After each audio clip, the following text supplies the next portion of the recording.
Réjouissez-vous toujours dans le Seigneur, je le répète, réjouissez-vous.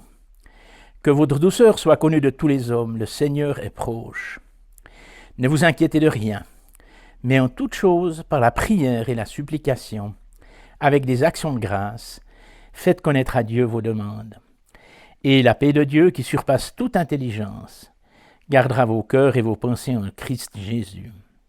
Au reste, frères, que tout ce qui est vrai, tout ce qui est honorable, tout ce qui est juste, tout ce qui est pur, tout ce qui est aimable, tout ce qui mérite l'approbation, ce qui est vertueux et digne de louange soit l'objet de vos pensées.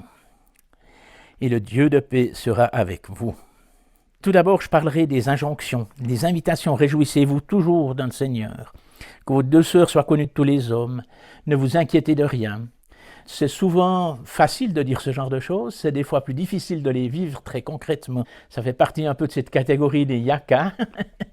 Mais l'apôtre Paul va plus loin. Il nous dit effectivement quel est le chemin. Réjouissez-vous toujours dans le Seigneur. Ne vous inquiétez de rien, mais en toute chose, faites connaître vos besoins à Dieu.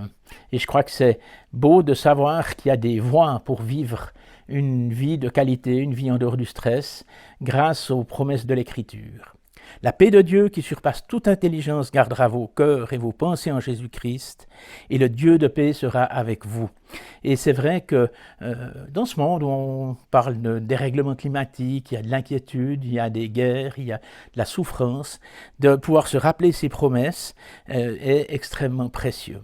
C'est aussi le renversement de certaines valeurs. Que votre douceur soit connue de tous les hommes. C'est pas la valeur qu'on met le plus en évidence dans notre société, c'est plutôt celui qui gagne, celui qui est fort, celui qui est beau, et puis non, que votre douceur soit connue de tous. Et c'est vrai que c'est une valeur qui est peu préconisée dans notre société. Je crois qu'on vivrait beaucoup mieux si on pouvait vivre cette douceur. Que tout ce qui est vrai, ce qui est honorable, ce qui est juste, ce qui est pur, ce qui est aimable, ce qui mérite l'approbation, ce qui est vertueux et digne de louange, soit l'objet de vos pensées.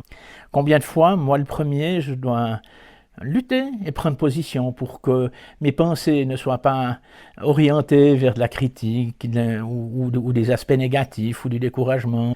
Et je crois que pour chacun d'entre nous, c'est un encouragement, effectivement, à garder le contrôle de nos pensées et de les orienter vers ce qui glorifie Dieu.